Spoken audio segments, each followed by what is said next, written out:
What's up, everyone? This is your friend Sanjay here, and today we are going to understand levers and principle of lever. So, levers are basically a rigid straight rod which are capable of turning about some fixed axis. I just write it down. Levers Axis. are, so for example, I'm having a straight rod somewhat like this, and let me name this rod as AB. So this is my lever, and this is that axis about which I was talking here, some fixed axis. Let the name of this axis be point F. Now this axis has got a very important role to play. Since it has got an important role to play, it is called as fulcrum. Fulcrum. That's what it's named as, fulcrum. Now what I will do, at one end of this lever, I will add some load, and on the other end of the lever I will definitely put some effort. So this is how a lever works. At one end it has got load, and the other end it has got some effort. So load capital L, and to denote effort I am writing capital E. Alright. So the moment I have introduced fulcrum or fixed axis for this lever, I have partitioned this lever in two parts. One part is called as load arm. As you can see over here, this section, because it is handling the load, so this part becomes load arm, and I will give it name as AF. And the other part is handling the effort, so I'll name it as effort arm, and the name would be EF. I'm sorry, it's FB or BF. Okay, so this is my load arm, LA in short, and this is my effort arm, A in short. Okay, now coming to the term principle of lever. What is this principle? This principle is very similar to the principle of equilibrium that we did in first chapter. What was principle of equilibrium? The total total clockwise moment is going to be equal to total anti-clockwise moment. Now if I am looking at the direction of load and effort, you can clearly see both are in downward direction. So at some time anyone can say both are in the same direction, but actually it's not downward, it's either clockwise or anti-clockwise. We have to see in that sense, not upward downward direction. So I can see this one is in clockwise direction, isn't it? See, if this is the axis of rotation, definitely clockwise, and if this is axis of rotation, definitely this direction is in anti-clockwise.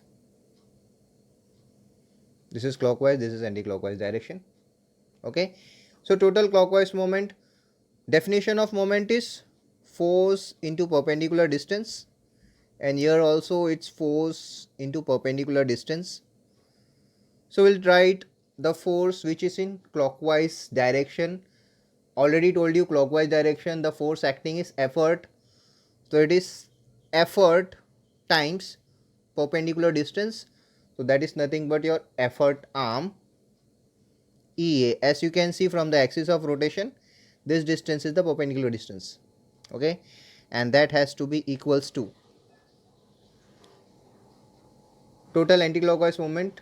Force in anticlockwise direction is load, so load multiplied with the perpendicular distance, in this case is load arm, so L times LA.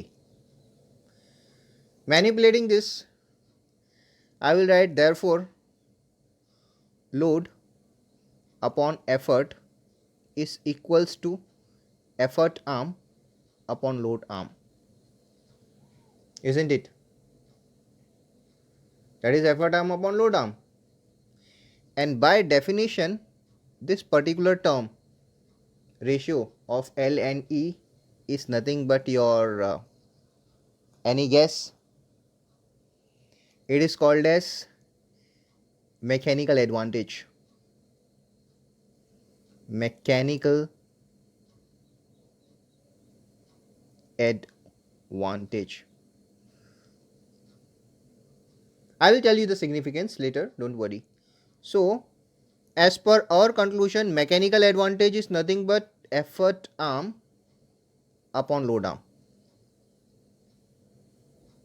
Effort arm upon load arm. Now, this derives three different conclusions.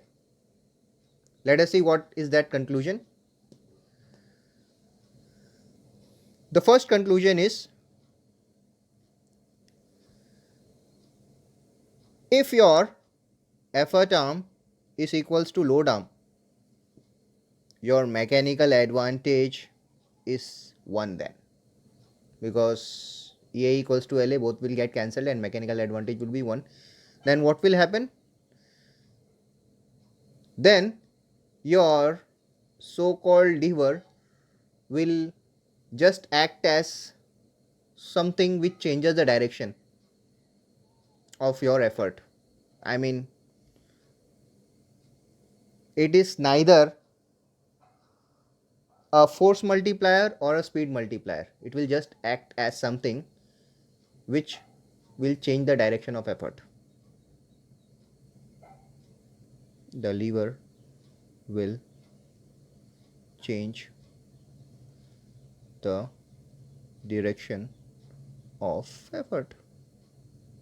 Okay, so in this case it is neither speed multiplier or force multiplier. Second, if your effort arm is greater than load arm, that means your mechanical advantage is greater than 1, obviously, as per the ratio. Then what will happen? The lever will act as a force multiplier.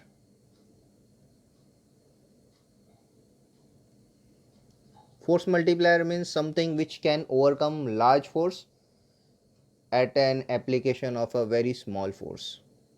Okay, for example, lifting of heavy weight through a pulley, that is an example of force multiplier. Third conclusion, if your effort arm is less than load arm, your mechanical advantage is less than 1, and as a result of this, the lever will act as a speed multiplier. Speed multiplier. Speed multiplier is something which will fasten your work.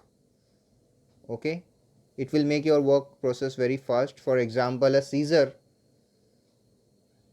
when you use to cut something, it makes your work faster.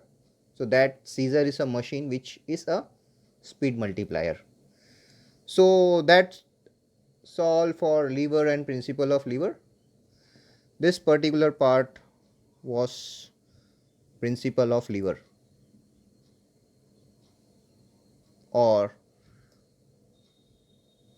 this part also stands as principle of lever. Effort into effort arm is load into load arm, and mechanical advantage is effort arm upon load arm. This is the conclusion of principle of lever. I hope the video is clear to you. Thanks for watching.